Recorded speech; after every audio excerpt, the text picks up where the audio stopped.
کسی نے سچ کہا ہے کہ ہر وقت کفِ افسوس ملتے رہنا، مایوسی اور نا امیدی کا اظہار کرتے رہنا زندہ لوگوں کی صفت نہیں ہوتی۔ میں چونکہ ٹرینر ہوں، مختلف تربیتی ورکشاپس اور سیمینارز میں شرکت کے لیے ملک بھر میں جاتا رہتا ہوں۔ اس حوالے سے اکثر و بیشتر مختلف تقریبات، محافل اور مجالس میں نئی نسل کے ایسے کم ہمت اور بے حوصلہ نمائندگان سے ملاقات ہوتی ہے جو ہر ملاقات میں اپنے نصیب اور اپنی قسمت کا رونا روتے ہوئے ملتے ہیں۔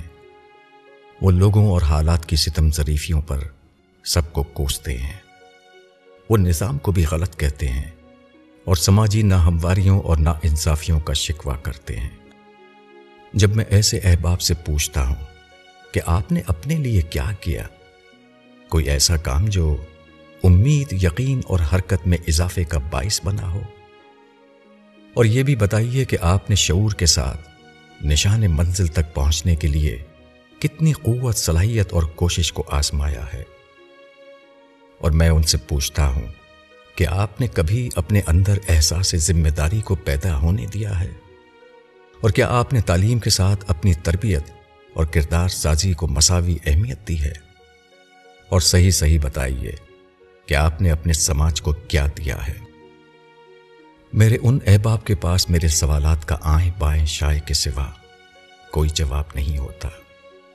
مشاہدہ اور تجربہ بتاتا ہے کہ ایسے لوگوں کا کوئی دشمن نہیں ہوتا، بلکہ یہ خود اپنے ہی دشمن ہوتے ہیں، اور الزام حکومتوں، اداروں اور سماج، حتیٰ کہ اپنے والدین، دوستوں اور عزیز و اقارب کے سر تھوپتے ہیں۔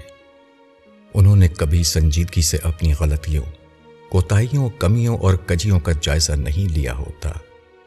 آپ یقین کریں کہ باتوں، گلوں اور شکووں کے بادشاہ لوگ ہی عمل کے میدان میں اپنی سستی، کاہلی اور کم علمی کی وجہ سے وقت کی رفتار سے پیچھے رہ جاتے ہیں۔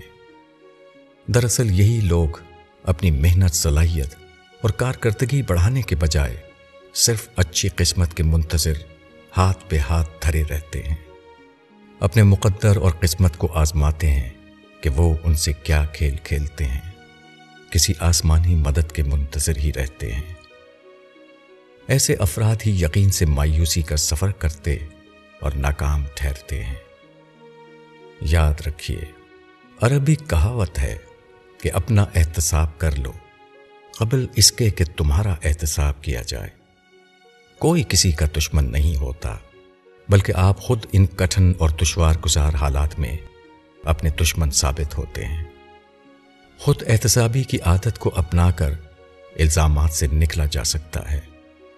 اس لیے خود کو بدلنے کا پہلا قدم بھی ان احباب کو خود اٹھانا ہوگا، تبھی اندر اور باہر تبدیلی نمایاں انداز میں نظر آئے گی۔ اپنی غلطی یا کوتاہی تسلیم نہ کرنا اور اس کا ذمہ دار اپنی قسمت کو قرار دینا ایک بے وقوف انسان کی نشاندہی کرتا ہے۔ بعض اوقات قسمت بھی انتظار میں ہوتی ہے کہ اگر انسان کوشش کرے گا تو ہی اسے یہ چیز ملے گی، مگر کوشش نہ کرنے والا انسان خود اپنا دشمن ہوتا ہے۔ بصد خلوص، خواجہ مظہر صدیقی، کالم نگار، نوائے وقت، ملتان۔ آواز خالد سید۔